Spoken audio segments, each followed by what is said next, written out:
Go ahead, Colin. We're live, buddy. Okay, welcome to Separated by Water, the podcast for fans here from teams there, but it's broadened out from that. And today is a very special edition. It's a happy, clappy Nottingham Forest edition where we look back and we look forward probably as well. My name's Colin Campbell. For my sins, I'm a Tottenham Hotspur season ticket holder, but I'm happily here to adjudicate today and ask a few questions. We have Paul Galt, my co-host and good friend, lifelong Forest supporter, Amma and Charlie, who are two also friends and they're Forest fans, and they're going to give us some insights today. Okay, let's get on with it. Paul, I can't go anywhere but start with last Saturday. 3-0 at Anfield, you know. How big a performance is that in the context of Forest's whole season? Yeah, firstly, we'll just say we're going to split the podcast into two today. We're going to talk about the 3-0 victory at Anfield and then the 3-0 victory at City Ground on Thursday night, which I was at. Last Saturday, Colin, unbelievable. Yeah. A result that you only dream of. We thought last year when we beat them 1-0 that it was an amazing result, and it was an amazing result to snatch the victory at the jaws of defeat. But last week was just unbelievable. It should have been 4 with a goal disallowed. It shouldn't have been disallowed. The mood that carried on to this week was fantastic. I think it's a statement that Dyche, Woan, and Stone have got things set up right. They hold no fear. They've got this dressing room together. They're connected, and they're playing the way they were under Nuno, and I think it's great. And I could see that the other night as well. So yeah, delighted. It's a massive victory. You could say it's a victory while everybody else has beaten Liverpool, but that's not the point. We went to their home turf and we beat them, and we beat them well. They didn't have an answer for us, and I think we might be. I think we might be doing an episode soon on Arne Slot going. But yeah, right. Massive victory. Massive victory. Massive. Thanks. Okay, Charlie, you heard Paul there wax lyrical about the setup and about Dyche and all that. When was the last time you've seen, and you see a lot of them, when was the last time you've seen Forest so confident away from home? Well, do you know what the strange thing is? Mine is a funny game because the last time I saw that confidence with the team, the management, and the fans was Leicester away. Do you guys remember that? I think was it 4-0, Amma? Was it a 4-0 win? Was it 3-1? I think 3 or 4-1. Oh yeah, but I think we got 4. But the way the lads played that night, and of course we had Secret Agent Cooper on the Leicester management staff, so. That was the last time, and as you say, I see a lot of Forest matches, but that was the last time that I was shocked at the performance in a good way, because we went to Leicester. I thought, crikey, Mac, could be a banana skin, but Saturday. Now let me just say about Saturday. Sunday, Monday, Tuesday, Wednesday, Thursday, following on, everybody was saying, "What a shock! What a shock!" Forest, how could this happen? It happens all the time. We went there last year and won. We went there this year. I'm not shocked. I'm not shocked at all. We went there last year and that was a shock. But this year, I probably said if we didn't get beaten 3-0 would be good. But I'm not shocked that we won because we played good football, And Murillo, one of my heroes, Murillo, came to the fore, as did Nico Williams, who I think is the most underrated player in that team. But then, Savona, the team is gelling, the team is coming great, and it's easy to say with hindsight, well, of course we'll win, but we went there and we could have been given a hiding because Liverpool were on the back of bad results and could have said, okay, this is Forest, let's put them in their place. But fortunately, they weren't able to do it, and the ship rolls on. The Forest ship rolls on. That was a. Excellent. Leicester away. No, good point. Yeah. Okay, good point about Liverpool too. I suppose we were all thinking they're going to click someday and Forest might be on the end of it, but absolutely not. Amma, tactically, it looked like everything clicked, on the day. Who was the real difference? Charlie's mentioned a couple of players there, but for you, who was the real difference? Who made this all work? There was definitely a couple of standout people that really stood up and stepped up But a little bit what Paul brought up earlier, so echoing what Paul said, that I think if I had to choose one person, performance-wise, I think it's Sean Dyche himself. All right, okay. I think it's just down to what he's done. After the match, Gibbs White was on TV and he was talking about the training, what's happened, and he even joked and said, we do a lot of running, and he repeated it about 20 times. And to be honest, the running and the basically energy that we're showing now since Sean Dyche has came in is massive. As in Gibbs White, Jesus, who should have got a goal as well, which was unfortunately ruled out. But he just haggled. He just gave Van Dijk and Canate an absolute horrendous afternoon. If you wanted me to pick a few players, I'd say Murillo and Gibbs White were massively stood out, but I'd feel guilty in not saying all 11. So I think collectively, Sean Dyche has done so much in training and togetherness, but also I've never saw our team so fit. That's including Nuno's tenure and Cooper. They just don't stop running. It's like we've got 11 Nico Williams at the moment because he's the one that does all the running. And now every single person, we normally have Sangare after 60, 70 minutes, he starts blowing a little bit. Somehow, Sangare, he's not blowing anymore. He seems to have these training sessions, whatever Dyche is doing to their fitness, they're absolute animals all over the pitch. So it's great to see. Yeah. Very good. I mean, that sounds good. I mean, okay, Paul, Charlie wasn't shocked. Okay, he was kind of expecting this, maybe. You've been saying for a wee while now that Forest were due a big result. Yeah, Surely this exceeded your expectations. the scoreline exceeded my expectations, but it didn't. I think if you look back to when we done the predictions for the Liverpool game, I actually said I think there's going to be a surprise here, and I predicted a draw or a narrow victory, which Charlie didn't do. But anyway, I know it doesn't come as a surprise, but it's you're talking there about players and the team gelling. Yes, it was a surprise victory that much.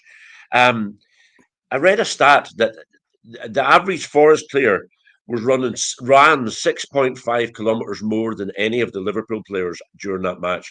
So who was hungry? We were. Who wasn't? They weren't. I think he's lost the dressing room, and I think there's something seriously and fundamentally wrong. Well, we may come to that at some stage. Yeah. Okay, Paul, thanks. Okay, guys, collectively here, but a lot of names thrown about, including Dyche, Williams, and so on and so forth. I want you just to pick out an individual. Who was the player of the match? Who was the man of the match, as I used to call it? Let's agree on that one. Who was the Forest man? Assuming it's Forest. Who was the man of the match? Paul. Charlie, you go first. Charlie, you go first there. Murillo. Okay. Amma. I think it's got to be Gibbs White. Okay, Paul. Colin, I was asked. I listened to this on the radio, and I listened to it on another podcast, Forest Focus podcast, and to be asked for a man of the match, I can't. I honestly can't. They all ran like they all give 100%. Answer the question. If I'm pushed, I'm going to say Nico Williams. Nico Williams, because he turned. I put a thing up about Salah being in his. They found Salah the next morning, and he was still in his hip pocket. It was a performance. To play the left back as a right-footed defender and play the way he did, it was astounding. So I'm going to go with Nico Williams. Before we go any further, guys, if you're in the comments there, throw in a comment to us. If you haven't subscribed to the channel, please join us in the comment section. Throw it in. We'll mention your question. And we have a few people watching us there at the minute. Okay. So maybe just to round off the Liverpool result, in the context of it now, what it means. I'll ask each of you a very quick answer, yes or no. Does this win, the Liverpool win, does it change your view of where Forest, of what they'll achieve this season, where they'll end up in the league? Is that defining? Amma, would you kick off there? Yeah, I think 100% it makes a difference. but also I still want us to stay grounded. As long as we can achieve like a mid-table respectable finish and we can go deep in the Europa, I'd be absolutely chuffed with that. I just have no doubts, like, during, I don't want to say his name again, but since a certain gentleman's left the club, things have changed dramatically. But at the same time, I don't want to, get my hopes up and say we're out the relegation race. But I do want to start looking upwards now, and just get to a stage of where we're very comfortable, and then we can start using our squad and getting the right balance for, sorting out safety very early, and then we can concentrate on cups. So mid-table and deep in Europe. Okay, yeah, Charlie. I'd be really happy. Thanks, Colin. I'm glad you didn't ask Emma for a long answer.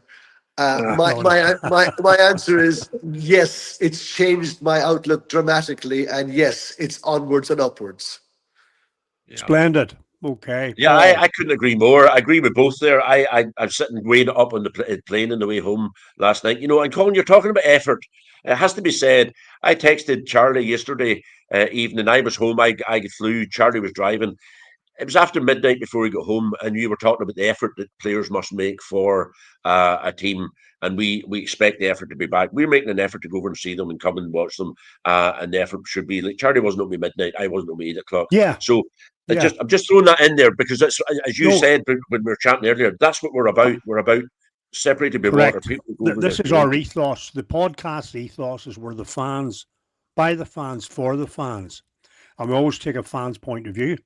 And no more than the people who make the effort to go to the ground. So from wherever they come, there's a lot of money spent, a lot of effort made, a lot of time taken, time being one of the most valuable resources. And players should never forget that. So, okay, guys, thanks for that. And that is interesting. I want to move us on sort of quickly. Sorry, I didn't get to answer that there, Colin. I know we're rushing a wee bit. You had long enough to get to answer it. Yeah. I thought you must have answered I do think it's onwards and upwards. We're going up the table, and I think tomorrow will be a big match against Brighton. If we win it, then it's onwards and upwards on a big scale, and we'll be overtaking people you wouldn't expect to be. Like Spurs. There we go. Well, maybe. Let's talk Malmö. Yeah, big game on Thursday. It was a European night. Under the lights, blah, blah, blah. History with Malmö, given the 1979 European Cup final, and so on and so forth. Paul, you were over. What was the mood like? Was it good? Electric, amazing, absolutely amazing, and made all the better with these guys making me welcome to Trent Bridge Inn beforehand. It was great. I apologise we couldn't go live from it. The technical difficulties were too much with the noise behind, but the mood was fantastic, Colin. The fans were fantastic. And the Malmö fans, I take my hat off them. I tip my hat to them. They were fantastic. I don't know what happened with the stewards, with the bit of a hassle with the stewards. I didn't see any of that, and I was should have been able to see it. But no, the fans were fantastic. The mood was electric. I picked out this game, Colin. Whenever I've seen the European games come up, I remember watching Forest playing Malmö in the final and thinking, would I ever manage to see that? And there we're back in Europe. And when I seen Malmö's name come out, I went, that's the one I want to go to. And I was lucky enough to be sorted out tickets for it. So the mood was electric. It was absolutely electric. And funnily, Jack was beside me, Man United fan, my grandson, and he said that he the noise is different. It's different at the city ground as it is to the bigger stadiums like Anfield or Old Trafford or the Tottenham Hotspur Stadium. But it was buzzing. The place was bouncing. Good. And for me, Malmö, I remember seeing Malmö junior team in what we call the Milk Cup in Northern Ireland. They played Spurs at Port Stewart, which is on a beautiful town in the North Coast. But many years ago, I watched that, and great fraternity with them. They're lovely guys, and their representatives and all. It was all very friendly things. So I always had a sort of wee soft spot for them. Charlie, Malmö have been no mugs in Europe historically. Obviously, they reached the European or Champions League final. What were you expecting before the game? Were you a wee bit nervous? And did the announcement of the Forest team, did that cause you any concerns prior to the game? The announcement of the team scared the life out of me. Absolutely scared the life out of me, because we've been saying, in the closed season, wow, now we're in Europe and we bought players. It looks like we're stronger. Have I gone? No, I'm still there. It looks like we're stronger, so we'll be able to cope with Europe. But when I saw that team, and indeed a lot of the lads around us there at the table, we were all really like almost panicking, like what's Dyche playing at? Is he going to go for the league and is he going to forget about this? So onto the ground, we went into the ground, and the Malmö fans were singing from like a half an hour before. It's only a small bunch. I would estimate maybe 1,100 of them. Fantastic the way they sang, and they had a drum. If I want to quibble, why were they allowed to bring a drum in? We're not allowed to take a drum anywhere. Not that we need a drum because we're Nottingham Forest, but. The little fracas before, I saw the incident on a street. Somebody streamed it to me where the Malmo fans threw some plastic items at the people in the Lower Bryan Clough. But once the stewards and the police went there and sorted that out, the fans were fantastic. And indeed, halfway through the game, the whole ground, when Malmo were clapping, doing this clap thing, the whole ground joined in, and it was just fantastic. Yeah, but that's good. Malmo. Now, to be honest, in contradiction of Paul there, for the first 10 or 15 minutes, I was very worried because the ground was, once we did our Mull of Kintyre and a few songs, the ground went very flat, almost an expectation of like, we're just going to steamroll these guys. And they had a number 29, a little guy. He worried me, and it wasn't as I was very nervous until we scored, and then when we scored, of course, it's always better to get two before half time. But the crowd lifted again after the goal, and like it was just onwards and upwards. But yes, the team scared the life out of me. Malmo fans were absolutely fantastic, like all Norwegian teams are. Yeah. Go on and trust Sean. Amma. Yes. Boris, you've been pushing the going to deep in Europe. You like the idea of of the Europa League victory. You're well into the playoff places now. So what are Dyche and Wong and Stone going to do now? How do they take it forward? I think at the moment they're trying to get the right balance between, the cup and the league. I was a little bit miffed, similar to what Charlie said when the team came out, because I had just spoken to Paul about 20 minutes before in the Trent Bridge Inn about what City had done recently against, was it Leverkusen at home in the Champions League. They made too many changes and it came back, to bite them. So when I saw the team, I was a bit panicked thinking, I hope we don't think we're Man City or Barcelona where we can afford to do this. But at the moment, there's your team there. There was Amma's predicted team there. And it was very different whenever it came through. Sorry to interrupt you, Amma. That's your team. No, Gibbs White there. That pretty much was the same team against Liverpool, apart from Hudson-Odoi, who's obviously a lot more attacking than Dominguez. Otherwise, it would have been this very similar team, bar one player. And all I feel in the Europa is that I would rather have the best team out, get a couple of goals ahead between the first half / 60 minutes, and then take 5 of them off, rather than going, 1-0 down, panicking, bringing on your best player, then worrying that he might get injured. I'd rather not panic. I'd rather just get the job done and then make the changes. Okay. Yeah, but do you know what was encouraging? Do you know what was encouraging, Colin, is that they did bring on the big players in the second half. He brought them on anyway. He didn't shrink back and try and park the bus and just say, right, we're okay. He continued to play and he brought on the players, and it was I like what Dyche is doing. I really do. So you're happy with what he did, Paul, in terms of this rotational approach that is a talking point for all supporters? I am now, but at the time I wasn't. It was like the air had been sucked out of the place. Everybody was. I was at the toilet, and I come back in. And somebody said to me, "There's the team," and I looked at it, and I was dismayed. I couldn't believe it. And then, I thought, God, he's exactly what Amma said there. He's going to concentrate on the Premiership, and he's going to just forfeit the Europa Cup, Europa League, and I was dismayed. Yeah. But then 15 minutes, 20 minutes into the game, and that team that Amma put up, I was like, God, I'd like it even stronger than that. I would have kept that Savona out of that, because that team was picked before our game against Liverpool, and Savona scored in it. Savona has settled in, but the man, Sangari, is actually leading the way in the midfield now, and I think a lot of that, Amma, is to do with his fitness, as you commented on. But he's found his role, and I think everything's taken over rather nicely, you know. Yeah. So just to say, Colin has to go early. If he has to step off early. One last question. Don't worry about it. One sort of from me, guys. If you don't mind, probably saying, okay, we've looked back. Said maybe we'll look forward. Maybe address Amma first of all. Amma, 3-0 and 3-0, whatever it is. There's a lot of momentum. Is that going to be carried forward to Brighton, who are no dozers and had a good win last week? I know they lose players, but they're doing okay. You know, they're doing okay. Will the momentum carry Forest through on this match? I hope so. I mean, I think you missed out an actual 3. We've actually scored 9 in the last 3, because it was Leeds before Liverpool as well. So it's actually 3-3-3, yeah. Hoping for 3 again tomorrow. But now I'm pretty nervous. Brighton are in good form, but also I can't stop thinking about last season where we beat them. We scored 7 past them. So I just got this little bit of anxiety that they're coming back for some revenge. Nobody likes getting beaten 7 goals. Well, losing at all, but 7-0 is pretty embarrassing.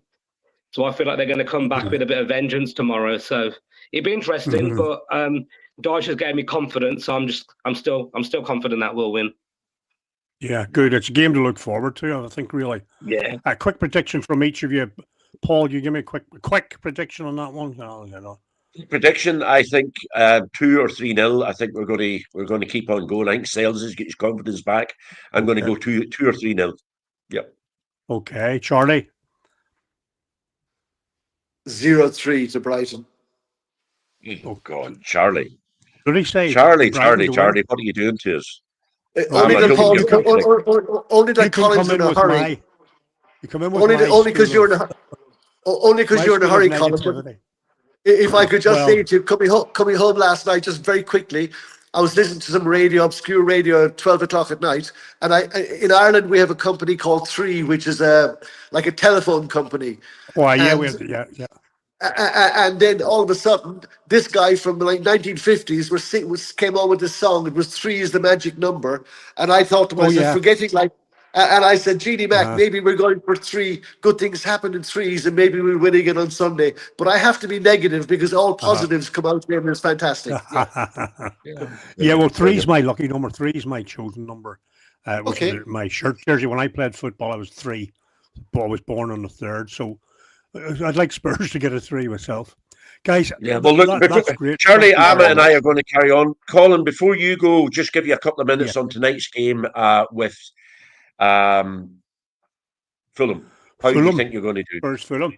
Well, I've used the term before, as you know. I call it a statement. I talk about statement games. And I said Fulham last week had 1, and they passed the test. They beat Sunderland, a buoyant Sunderland. And they'll be coming to Tottenham's ground, expecting to, hoping to move on a wee bit again. Silva was making a few comments about what they're going to do in January. Equally, it's a statement game for Spurs. Can they A, win, B, win at home, and C, convince the fans who are starting to become a wee bit sort of baffled or bemused? In August, Paul will remember, asked me what did I want from the game against PSG. And I go, well, from every game it would be shape and commitment. We demonstrated that for a couple of games, and it has eased away in the last few. I want to see that back again, and the commitment being a determination from the off, from the first whistle to the last, to win and play like a team who are all together and not Spursy. So I know that's a bit longer, but I just say that's my concern is that we flop again. I don't think there's room for that. So I do predict the Spurs win. I think it'll be close, but it'll be either 2-0 or 2-1. So there we go. So guys, thank you very much. Well, with the 14... No bother. Colin, thanks for taking the time to join us. I'll carry on with Amma and Charlie and talk all things Nottingham Forest. Have a lovely time, and please give Deirdre many happy returns for her birthday. Have a good one. And I'll thank you very much. Yeah, you take care. My good ladies, 65th today, and the grandchildren have arrived. So this is my last moment as a free man. Good stuff. Bye-bye. Good man. Enjoy. Deirdre, many happy Enjoy your day. returns. Take care, buddy. So, guys, let's talk. I'm going to go back to your team selection, mate. And then what I'm going to do is we're going to sort of slightly. So we'll go to your team selection. Sorry now. So your team selection: Sells, Savona, Milenkovic, Murillo, Williams. What a back line. Sangari, Anderson, Ndoye, Gibbs White, Hudson-Odoi, and Jesus. That lineup would have been fantastic, and ended up they were all pretty much on the pitch anyway. But to just change the question slightly, now we've talked about that, who, Sean, in this, who did you find in this lineup, Sean, and played the best game? It's got to be Sangare, to be honest. Sangare and Yates, Yates always gives his all as well. But I think Sangare controlled the middle of the pitch, and he was pulling strings, pulling balls all over the shop. Yeah, brilliant. Charlie, what about yourself? Is there any surprises in this lineup for you? Well, I rate Nicholas Dominguez. I'm delighted that he's getting a run, and I was expecting more from him on that game, but I would have to say Ryan Yates, because he had a part in all three goals, scoring 1, 2 assists. So while I think Dominguez, there is a player in there, and we're starting to see the best of him, my man there would have been Ryan Yates, obviously, scoring in the Trent end, I mean, unbelievable. Unbelievable. And the stat, I'm not going to get all the leagues to pick, but to have played in scored a goal. He's the only player in the world that scored a goal in every one of the leagues, the English leagues, from non-league the whole way up at Premiership and the Europa League. And you know what? I said to Jack when I was sitting, I said, watch, he was sitting back. That wasn't by accident. He was sitting just off the box there, waiting to drill one in, and he was there a couple other times, and he was taking parts in headers. He was sensational. He had a great game. He must have been buzzing the other night after that. And as you say, they scored the Trent end. Unbelievable. It was fantastic. I'll just interrupt before we go to Emma. He now has also scored a goal in every day of the week. That's right. I saw that 7 days of the week. Yeah, brilliant. Amma, who stood out for you? Like Sangari, you say, and Dominguez, I have to echo what you say, Charlie. What a player! He was all over the pitch the other night. He was all over the pitch. What about yourself, Amma? What were you going to say there? Is there anybody that stand out for you? I know Sangari, but anybody else? I think defensively, I think we're so strong at the moment. Like Murillo, I like the fact that he tried something different as well. He had Murillo at left back, and we always talk about what he can do about getting up the pitch. And we had Murillo pretty much playing left wing back, and he was bombing all the way up and down. But about the match in general, I would say that it was a lot easier than I actually expected. So it was kind of, what we spoke about earlier about the team selection, where I was a little bit miffed with it. But when the game got started, I actually thought Malmö were going to be a lot better than they actually were. And I think the only person that kind of didn't really perform what I thought was pretty poor, who I'm disappointed with, is probably James McAtee. I just don't feel like he's hitting the ground running. I know he's not getting many chances. Trying not to be negative because everything's going swimmingly at the moment, but I don't know if he's actually gonna make it with us, because he just doesn't really come off for him.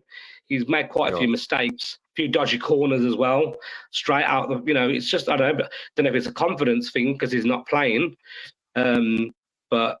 Without being overly negative, I think that was probably the only negative for me for the night, was McAtee was nowhere near the level that we need him to be at. Yeah. Charlie, as a lifelong supporter, I watched you walking out the other night and I thought, my God, you do this every week. It's astounding. I genuinely don't know where you get the energy for it, and I salute you for it.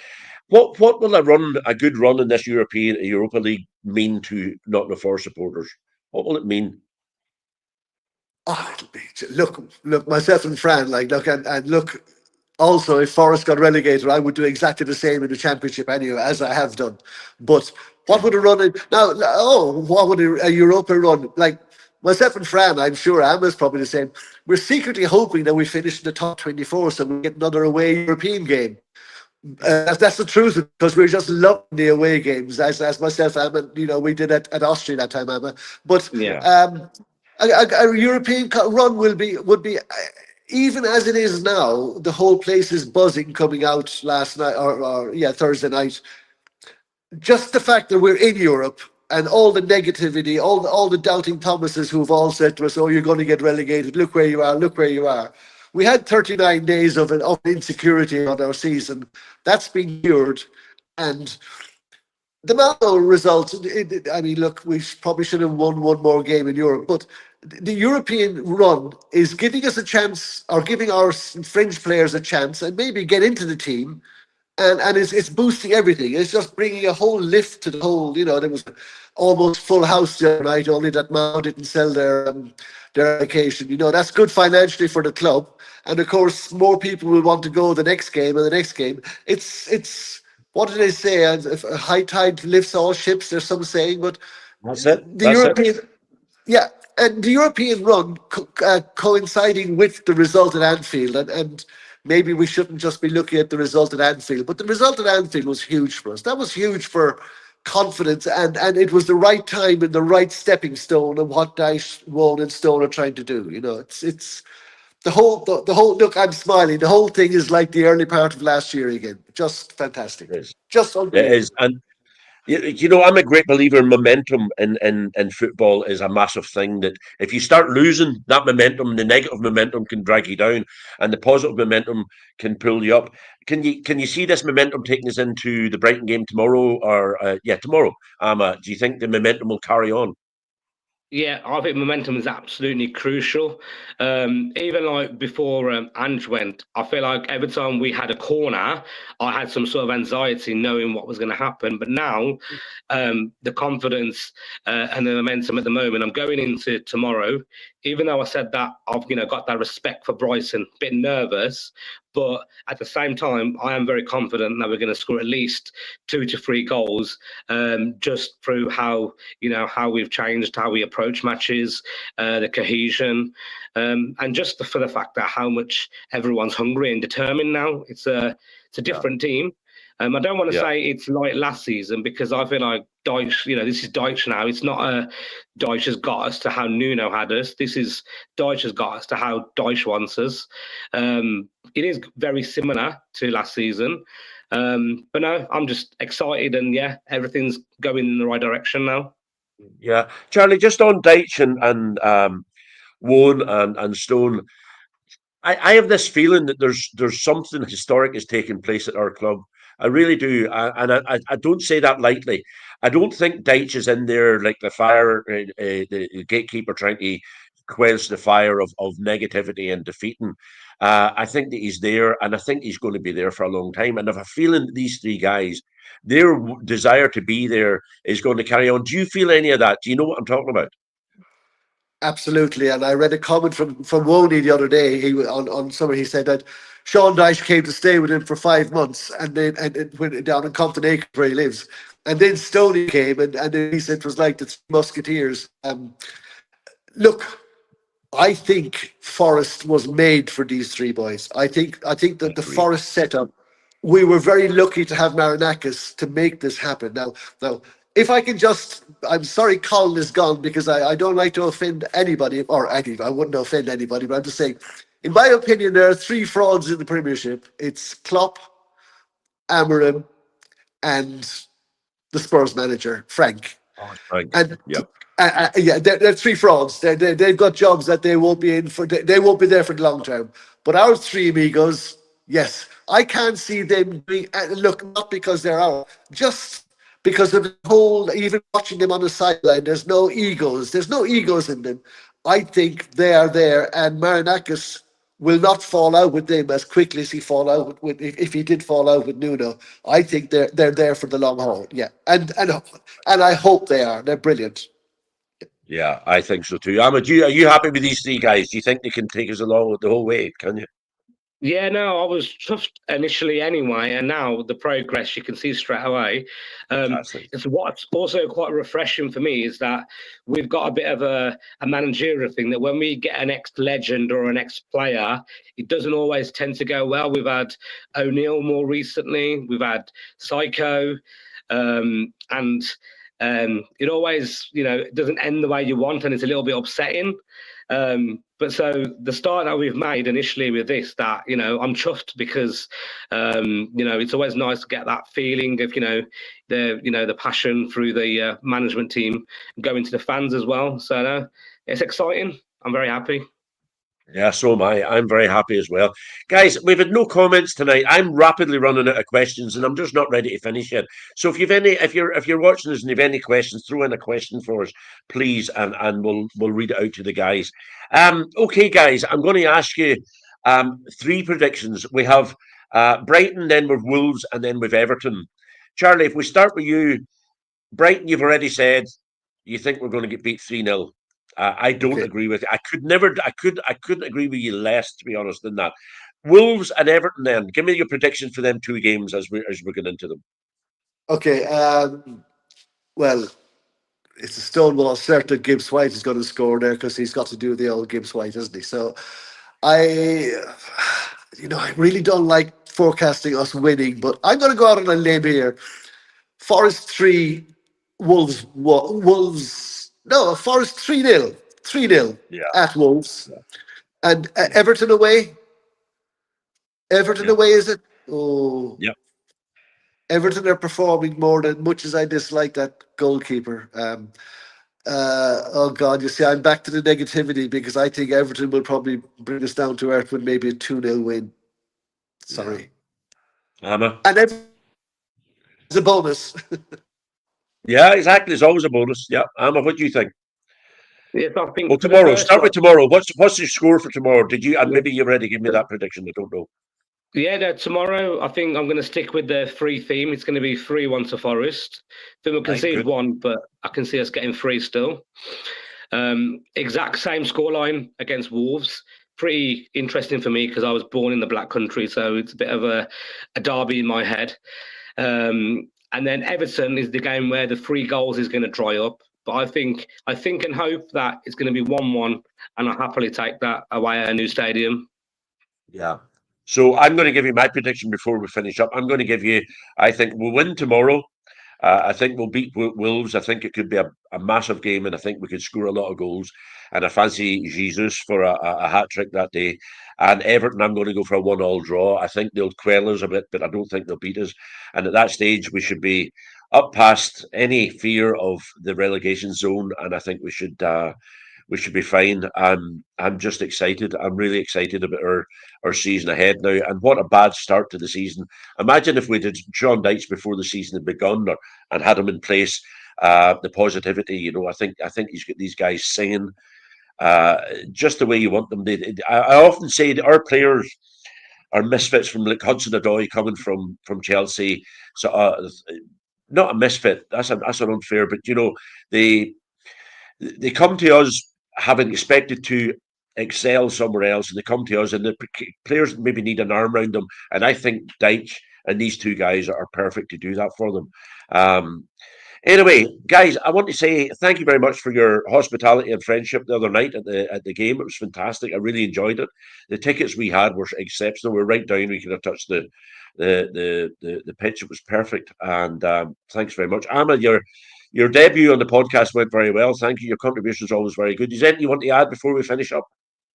No, thank you for having me on. I really appreciate it. I really enjoy it. And to be honest, I talk about Forest so much, so it's kind of a pleasure to be offered on rather than me talking nonsense to someone else. It's nice to have a bit of an audience to talk about Forest with. Well, you're very welcome. You've done great. Charlie, anything you want to say before you finish? I do. I love the podcast. I think it's great. I just wish we'd get more people watching. And I miss Dave, but obviously English was his second language, so we'll have to teach him how to speak English before he comes back on again.